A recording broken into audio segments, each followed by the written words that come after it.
Good day. In today's pro tip, we're here with Kevin Mayer, mortgage broker extraordinaire, to learn a little bit about credit.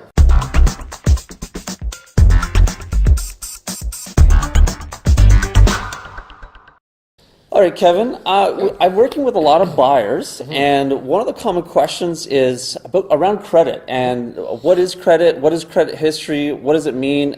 So tell us about what is credit history? Sure. So your credit history, at its simplest sense, is essentially you showing the bank how you've acted as a borrower in the past with revolving debt like credit cards, lines of credits, student loans, vehicle loans, even your cell phone payments, all kind of report on your credit, either negatively or positively, depending on how you've treated those things. So even our bill payments, like phones? So cell phone, not necessarily utilities and that kind of stuff, Okay. but telecom companies have recently started reporting to Equifax and TransUnion, which are the two credit reporting agencies in Canada. Okay. Yeah. And so what is that, and what is a beacon score? I've heard this term before as well. What does that mean? So your credit reporting agencies, like I said, TransUnion and Equifax, have about 4 different scores that they give.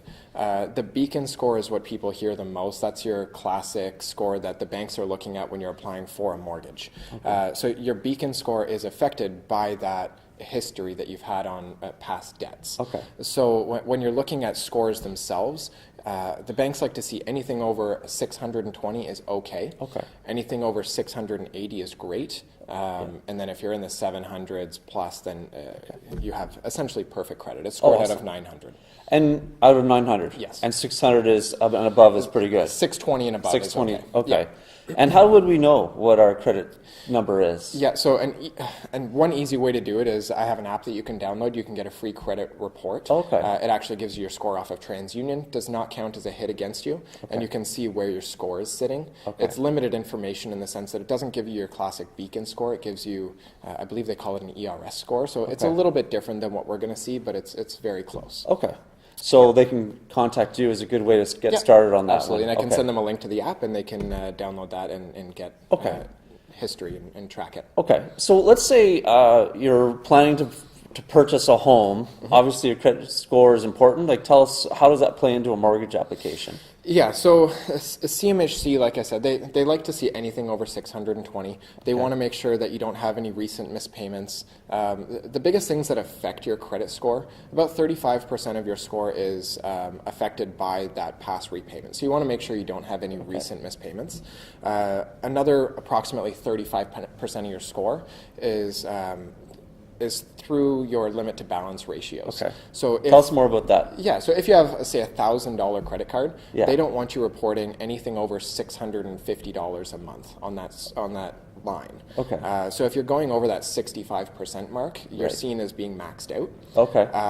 So in that case, sometimes it makes more sense to increase that limit to, say, $2,000 or $3,000 on a credit card to make sure that you're not getting that 65% ratio. And don't use it. And don't use it, yes. Well, it's okay to use it a little bit, though, right? For sure, yeah. And that actually can be a good thing, is it? If you're using... So that ties into the next question, then. Yes. If you have a credit score that's, let's say, less than stellar, how would one go to improve their credit score, and how long would that take? Yeah, so it can take anywhere from a year to 2 years. Okay. I've seen it done a little bit quicker, but it really depends on what's happening. If there's bankruptcies involved or consumer proposals, collections, all that other stuff really prolongs the process. But if it's just as simple as your credit score is a little bit down in the dumps, you want to make sure that, one, you're not going over that 65% loan ratio, and you want to make sure that you have no missed payments on anything. Okay. So Equifax and TransUnion want to make sure that you have at least 2 active revolving trade lines for 2 years. So what that means is like 2 credit cards or a credit card and a line of credit. Vehicle loans are great, student loans, that kind of stuff. Okay, so if you're a young person and you're planning on buying your first home a year, 2 years out, but you only have, let's say, 1 credit card, what would you recommend? I'd recommend opening up a second one as soon as possible. Okay. So even if it's $1,000, $2,000, you can use it to buy a stick of gum every month. Just something very small. Just have it revolving back to the credit bureau agencies. Fascinating. The logic behind it is nobody really wants to be the first ones to the party. So if you only have that 1 credit card or no credit cards at all, the banks are going to be a lot more hesitant to lend you money for a mortgage because they don't know what your track record is with your other agencies of debt. Okay, cool. Awesome. So if someone wants to learn more about credit or submit an application for a mortgage, we can contact you. So we'll make sure to check the description link below for all of Kevin's contact information. Thanks, Kev. It's been awesome.